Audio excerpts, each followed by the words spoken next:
नमस्कार दोस्तों, stay real में हम आप सभी का हार्दिक अभिनंदन करते हैं। दोस्तों, आज के इस वीडियो में हम बात करने वाले हैं एक बार फिर से भगवत गीता के बारे में। आज हम आपको बताने वाले हैं भगवत गीता से कि स्थित प्रज्ञा होता क्या है। तो चलिए दोस्तों, बिना कोई देरी किए शुरू करते हैं इस वीडियो को और देते हैं आपको जानकारी स्थित प्रज्ञा के बारे में। फ्रेंड्स, श्रीमद् भगवत गीता में भगवान श्री कृष्ण अर्जुन को उपदेश देते हुए कहते हैं कि हे पार्थ, तुम भी आत्मिक योग बल के द्वारा अपनी अंतरात्मा में झांक कर परमात्मा को देखने का प्रयास करो। समबुद्धि होकर कर्म योग का आचरण करो और स्थित प्रज्ञा बन जाओ। तब अर्जुन भगवान से पूछते हैं, हे मधुसूदन, यह स्थित प्रज्ञा क्या होता है, इसे आप हमें समझाइए।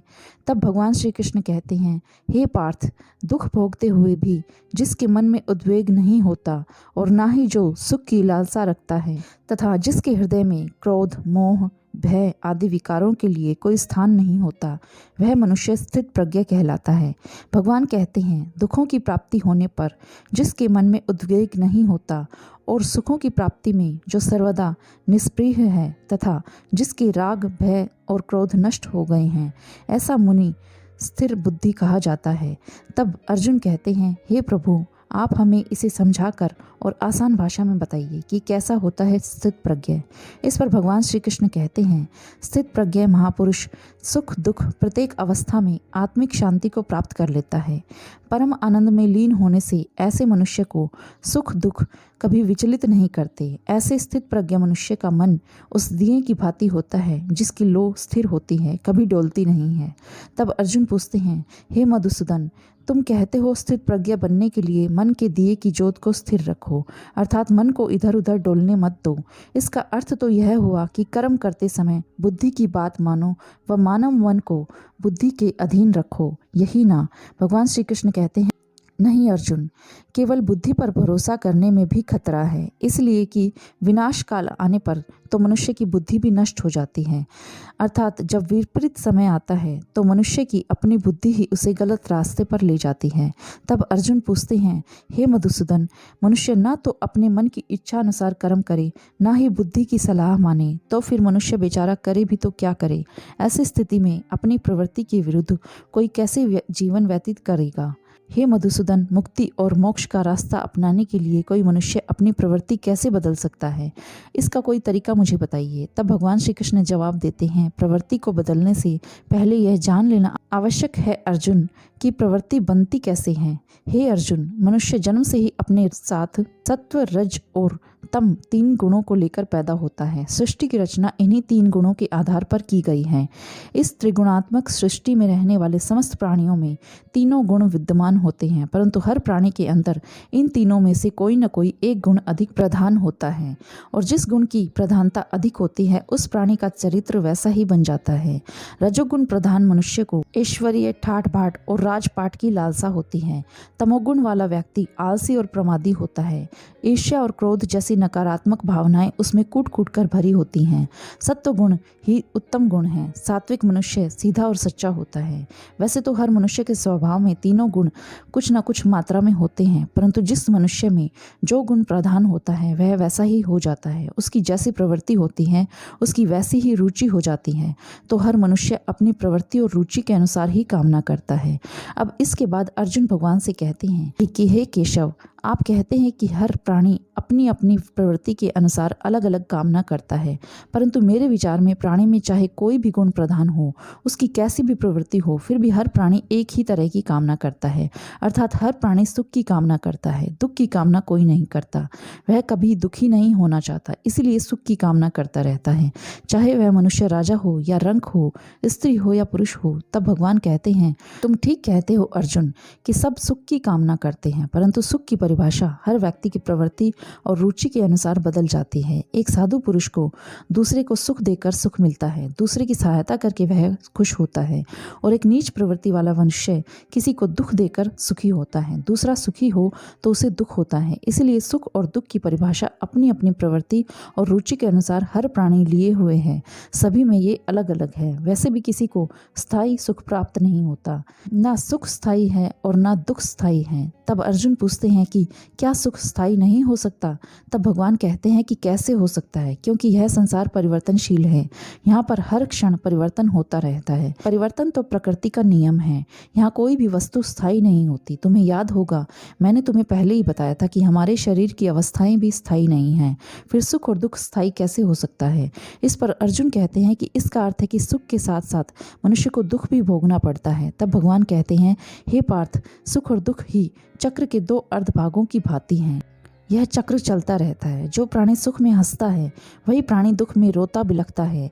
यह काल चक्र कभी नहीं रुकता।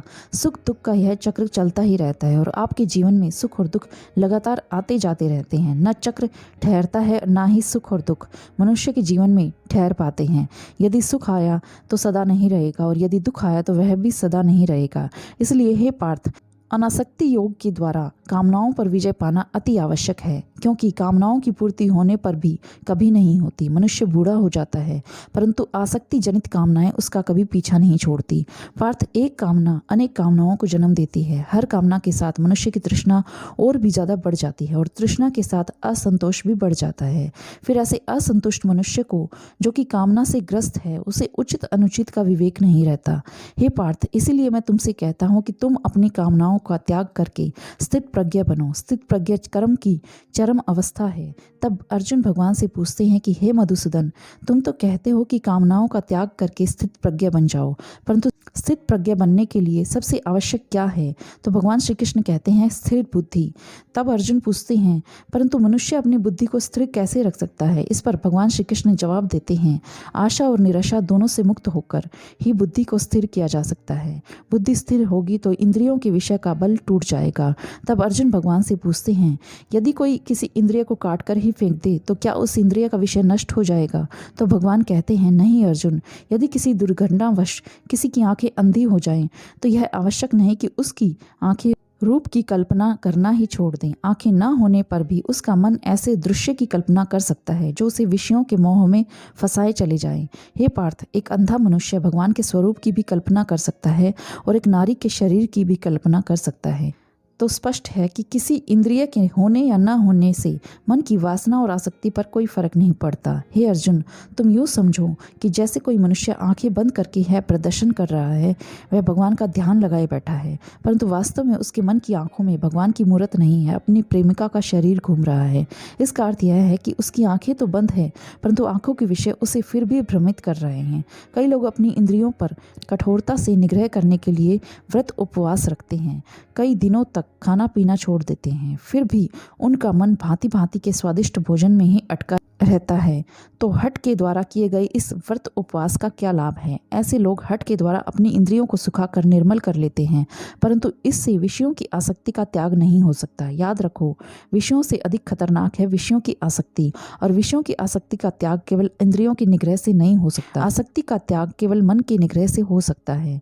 जब मन निरासक्त हो जाए तब इंद्रियां अपने अपने विषयों को भोगती हुई इन विषयों से निरासक्त रहती हैं। जैसे कमल का फूल पानी के अंदर रहते हुए भी सूखा ही रहता है, जल की एक बूंद भी उसके पत्ते पर नहीं ठहर सकती।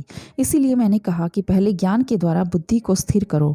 बुद्धि मन को स्थिरता देगी, फिर मन इंद्रियों को इस प्रकार विषयों से खींच लेगा जिस प्रकार एक कछुआ खतरे की जरा सी आहट पाते ही अपने अंगों को अपने भीतर समेट लेता है। भगवान कहते हैं, कछुआ चारों ओर से अपने अंग समेट के बैठे, जैसे सारे भोगों से खींच के इंद्रियां एक स्थित प्रज्ञ रहे स्थिर, ऐसी इंद्रियां अपने वश में रहे वह स्थित प्रज्ञ अनिस्थिर है। कैसे मेरे परायण होकर जो बैठे मुक्त रहे वह अधर्मों के भय से, मेरे शरण में आकर जो बैठे मुक्त रहे वो आत्मज्ञ के जैसे। भगवान कहते हैं, हे पार्थ, स्थित प्रज्ञ मनुष्य की बुद्धि स्थिर रहती है, उसके मन पर उसका नियंत्रण रहता है। स्थित प्रज्ञ को भोग और उपभोगों में रस आसक्ति नहीं होती। वो शुभ अशुभ वस्तुओं की प्राप्ति होने के बाद भी न प्रसन्न होते हैं और न दुखी होते हैं। हे पार्थ, ऐसे महापुरुषों को पूर्ण विश्वास होता है कि ईश्वर सदा सर्वदा उनके साथ है, इसीलिए वह किसी भी परिस्थिति में विचलित नहीं होते। तब अर्जुन कहते हैं, यह कहना आसान है केशव, परंतु साधारण मनुष्य के लिए इस मानसिक स्तर पर पहुंचना बहुत कठिन है। इसके लिए सांसारिक मनुष्यों को किसी दैवीय सहायता की आवश्यकता होगी। तब भगवान कहते हैं, तुमने ठीक कहा अर्जुन, भगवत कृपा के बिना कोई भी कार्य सिद्ध नहीं हो सकता। इसीलिए मनुष्य को अपने पुरुषार्थ के साथ साथ प्रभु की भक्ति का भी आश्रय लेना चाहिए। हे अर्जुन, परमात्मा की भक्ति करने से मन सात्विक हो जाता है और विषयासक्ति पूर्णतया समाप्त हो जाती है।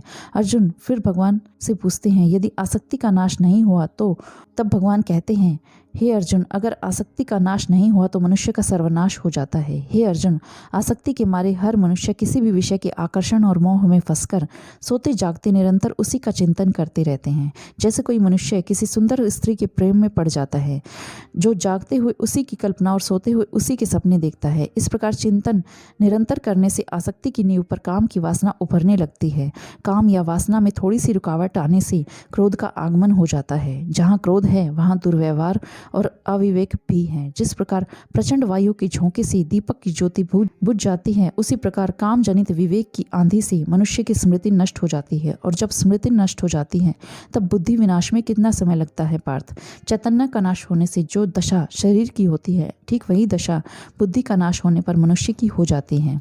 एवं बुद्धि के नाश के कारण मनुष्य का भी सर्वनाश होता है। भगवान कहते हैं, विषयों का निरंतर चिंतन करने वाले पुरुष की विषयों में आसक्ति हो जाती है। आसक्ति से उन विषयों की कामना उत्पन्न होती है और कामना में विघ्न पड़ने से क्रोध उत्पन्न होता है और क्रोध से उत्पन्न होता है मोह और मोह से स्मृति के भ्रमित होने पर बुद्धि का नाश होता है और बुद्धि के नाश होने से वह मनुष्य नष्ट हो जाता है। भगवान कहते हैं, विषयों के ध्यान से आसक्ति जन्मे, आसक्ति ही कामों की अग्नि जगाए। कामना पूर्ति में बाधा पड़े तो आए क्रोध जो बोझ मिटाए। क्रोध से मुड़ता हो उत्पन्न यह मुड़ता ही स्मृति भी बुलाए। भ्रम से होता बुद्धि का नाश, जो मानव को निज पर से गिराए। जिसकी बुद्धि का नाश हुआ फिर उसका तो सर्वनाश हो जाए। तब अर्जुन पूछते हैं कि हे केशव, क्या आसक्ति सर्वनाश का मूल है? तब भगवान इसका जवाब देते हैं, हाँ अर्जुन, इसीलिए मैं तुम्हें निरासक्त होने के लिए कह रहा हूँ, स्थित प्रज्ञ होने के लिए कह रहा हूँ, क्योंकि स्थित प्रज्ञ की स्थिति निष्काम कर्मयोग की चरमावस्था है। तब अर्जुन पूछते हैं कि हे केशव, कृपया स्थित प्रज्ञा का कोई स्पष्ट उदाहरण देकर समझाइए। तब भगवान कहते हैं, हे अर्जुन, विशाल और अथाह सागर का स्वभाव स्थित प्रज्ञ मनुष्य की भांति ही होता है। हे पार्थ, नदी में यदि अधिक पानी आ जाए तो उस नदी में बाढ़ आ जाती है। उसकी तूफानी लहरें किनारों को तोड़कर चारों ओर तबाही मचा देती हैं और यही हाल एक शुद्र मन वाले व्यक्ति का होता है। थोड़ा सा धन, थोड़ी सफलता उसे हजम नहीं होती और धन की सफलता के नशे में चूर वो मर्यादा तोड़कर एक ओछे इंसान की तरह हरकतें करने लगता है। परंतु स्थित प्रज्ञ मनुष्य एक सागर की भांति होता है, जिसमें चारों ओर से नदियों का जल निरंतर जमा होता रहता है, परंतु सागर उसी प्रकार शांत रहता है। नदियों का जल उसकी गहराई में गुम हो जाता है और सागर कभी भी अपने किनारे नहीं तोड़ता। उसके अंदर जल का स्तर वही रहता है और यही एक स्थित प्रज्ञ की अवस्था होती है। तो दोस्तों, यह थी भगवत गीता से स्थित प्रज्ञ के बारे में जानकारी। उम्मीद करते हैं फ्रेंड्स, आप सभी को हमारा यह वीडियो पसंद आया होगा। अगर वीडियो पसंद आया हो तो वीडियो को लाइक और शेयर करना न भूलिएगा। और दोस्तों, इस वीडियो के बारे में अपने विचार और सुझाव हमें कमेंट्स में ज़रूर कीजिएगा, क्योंकि आपका एक कमेंट हमें अच्छी से अच्छी वीडियो बनाने के लिए प्रोत्साहित करता है। और दोस्तों, ऐसे ही धर्म और इतिहास से जुड़ी ज्ञानवर्धक वीडियो देखते रहने के लिए आप हमारे चैनल स्टे रियल को सब्सक्राइब करना न भूलें। तो फिर जुड़े रहिए हमारे चैनल के साथ और देखते रहिए, जानते रहिए। धन्यवाद।